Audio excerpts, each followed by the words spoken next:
Assalamualaikum warahmatullahi wabarakatuh. Perkenalkan, saya Wan Periski dari kelompok 5, NIM 1912211057, kelas 5 RSC Manajemen. Di sini saya akan memaparkan materi tentang keamanan informasi, manajemen keamanan informasi, dan ancaman. Keamanan informasi, istilah keamanan sistem digunakan untuk menggambarkan pelindungan baik peralatan komputer dan non-komputer, fasilitas, data dan informasi dari penyalahgunaan pihak-pihak yang tidak berwenang. Tujuan keamanan informasi. Yang pertama, kerahasiaan. Perusahaan berusaha untuk melindungi data dan informasinya dari pengungkapan orang-orang yang tidak berwenang. 2. Ketersediaan. Tujuan dari infrastruktur informasi perusahaan adalah menyediakan data dan informasi bagi pihak-pihak yang tidak memiliki wewenang untuk menggunakannya.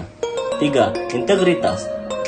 Semua sistem informasi harus memberikan representasi akurat atas sistem fisik yang direpresentasikannya.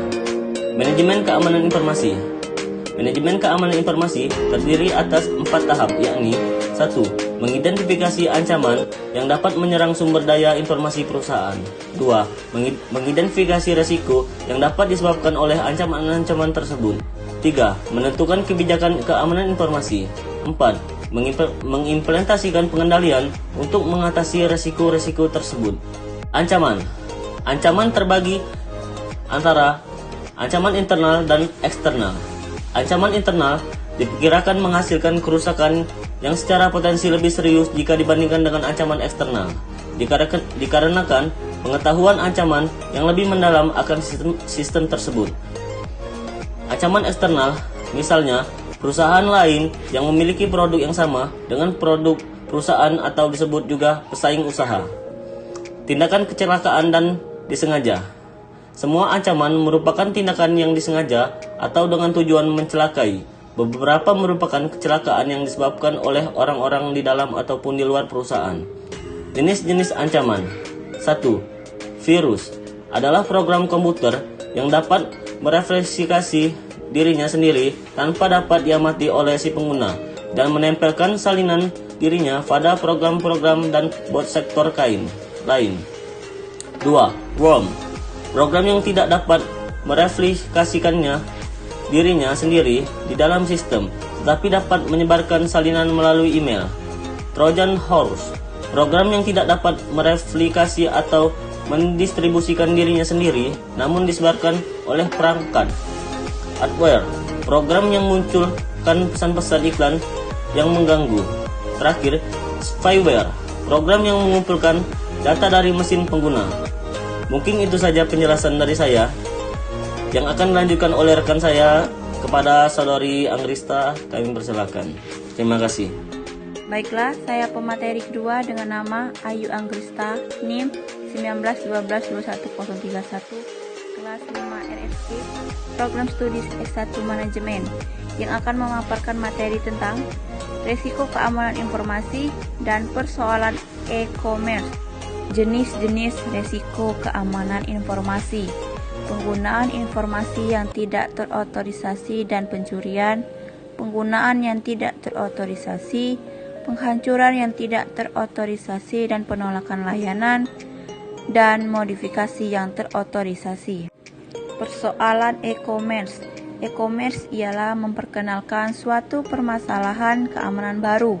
Masalah ini bukanlah perlindungan data, informasi, dan piranti lunak, tetapi perlindungan dari pemalsuan kartu kredit. Kartu kredit atau sekali pakai. Kartu kredit sekali pakai bekerja dengan cara saat pemegang kartu ingin membeli sesuatu secara online, ia akan memperoleh angka yang acak dari situs web perusahaan kartu kredit tersebut. Praktik keamanan yang diwajibkan oleh Visa. 1. Memasang dan memelihara firewall. 2. Memperbarui keamanan. 3. Melakukan enkripsi data yang disimpan. 4.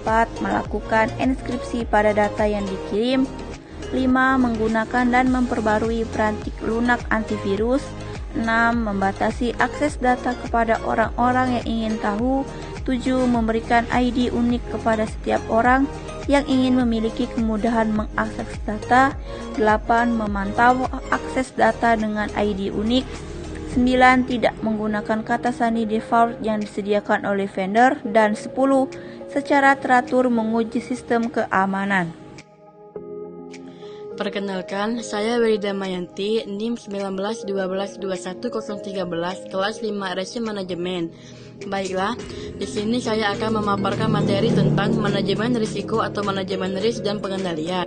Manajemen risiko merupakan data dari dua strategi untuk mencapai keamanan informasi. Risiko dapat dikelola dengan cara mengendalikan atau menghilangkan risiko atau mengurangi dampaknya. Pendefinisian tersebut terdiri atas 4 angka. 1. Identifikasi aset-aset bisnis yang harus dilindungi dari risiko. 2. Menyadari risikonya. 3. Menentukan tingkatan dampak pada perusahaan jika risiko benar-benar terjadi. 4. Menganalisis kelemahan perusahaan tersebut. Tingkat keparahan dampak dapat diklasifikasikan menjadi 1. Dampak yang parah atau survey impact, yang membuat perusahaan bangkrut atau sangat membatasi kemampuan perusahaan tersebut untuk berfungsi. 2. Dampak signifikan atau significant impact, yang menyebabkan kerusakan dan biaya yang signifikan, tetapi perusahaan tersebut tetap selamat. 3. Dampak minor impact, yang menyebabkan kerusakan yang mirip dengan yang terjadi dalam operasional sehari-hari. Pengendalian kontrol adalah mekanisme yang diterapkan baik untuk melindungi perusahaan dari risiko atau untuk meminimalkan dampak risiko tersebut pada perusahaan jika risiko tersebut terjadi. Pengendalian teknis atau technical control adalah pengendalian yang terjadi di dalam sistem dan dibuat oleh para penyusun sistem selama masa siklus penyusunan sistem. Pengendalian formal mencakup penentuan cara berperilaku, dokumentasi, prosedur, dan praktik yang diterapkan, dan pengawasan serta pencegahan perilaku yang berbeda dari panduan berlaku. Pengendalian ini bersifat formal karena manajemen menghabiskan banyak waktu untuk menyusunnya, mendokumentasikannya dalam bentuk tulisan, dan diharapkan dapat berlaku dalam jangka panjang. Baiklah, itulah materi yang saya sampaikan mengenai manajemen risiko dan pengendalian. Perkenalkan, nama saya KGS Tommy Wijaya Putra, NIM 1912-21110, kelas 5 RSC. Baiklah, saya akan memaparkan materi tentang 1. Mencapai tingkat pengendalian yang tepat. 2. Dukungan pemerintah dan industri. 3. Meletakkan manajemen keamanan informasi pada tempatnya. 4. Manajemen berlangsungan bisnis. 5. Meletakkan manajemen keberlangsungan bisnis pada tempatnya. Baiklah, selanjutnya mencapai tingkat pengendalian yang tepat.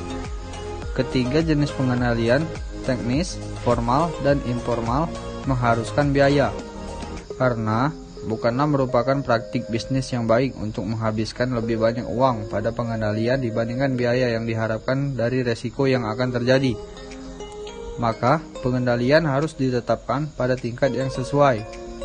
Dengan demikian, keputusan untuk mengendalikan pada akhir dibuat berdasarkan biaya versus keuntungan. Tapi, dalam beberapa industri terdapat pula pertimbangan-pertimbangan lain. Selanjutnya, dukungan pemerintah dan industri. Beberapa organisasi pemerintahan dan internasional telah menentukan standar-standar yang ditujukan untuk menjadi panduan organisasi yang ingin mendapatkan keamanan informasi. Beberapa standar ini berbentuk tolak ukur yang telah diidentifikasi sebelumnya sebagai penyedia strategi alternatif untuk manajemen risiko. Berikutnya, meletakkan manajemen keamanan informasi pada tempatnya. Perusahaan harus merencanakan kebijakan manajemen keamanan informasi sebelum menempatkan pengendalian yang didasarkan atas identifikasi ancaman dan risiko, ataupun atas panduan yang diberikan oleh pemerintah atau asosiasi industri. Perusahaan harus mengimplementasikan gabungan dari pengendalian teknis, formal, dan informal yang diharapkan untuk menawarkan tingkat keamanan yang diinginkan pada batasan biaya yang ditentukan dan sesuai dengan pertimbangan lain yang membuat perusahaan dan sistemnya mampu berfungsi secara efektif. Lanjut, Manajemen keberlangsungan bisnis. Manajemen keberlangsungan bisnis adalah aktivitas yang ditujukan untuk menentukan operasional setelah terjadi gangguan sistem informasi. Pada tahun awal penggunaan komputer, aktivitas ini disebut perencanaan bencana, disaster planning.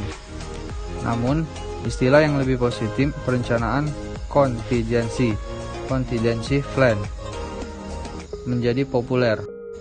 Pada bagian terakhir, meletakkan manajemen keberlangsungan bisnis pada tempatnya. Manajemen keberlangsungan bisnis merupakan salah satu bidang penggunaan komputer di mana kita dapat melihat perkembangan besar. Banyak upaya telah dilaksanakan untuk mengembangkan perencanaan kontingensi, dan banyak informasi serta bantuan telah tersedia. Tersedia pula rencana dalam paket sehingga perusahaan dalam mengadaptasinya ke dalam kebutuhan khususnya.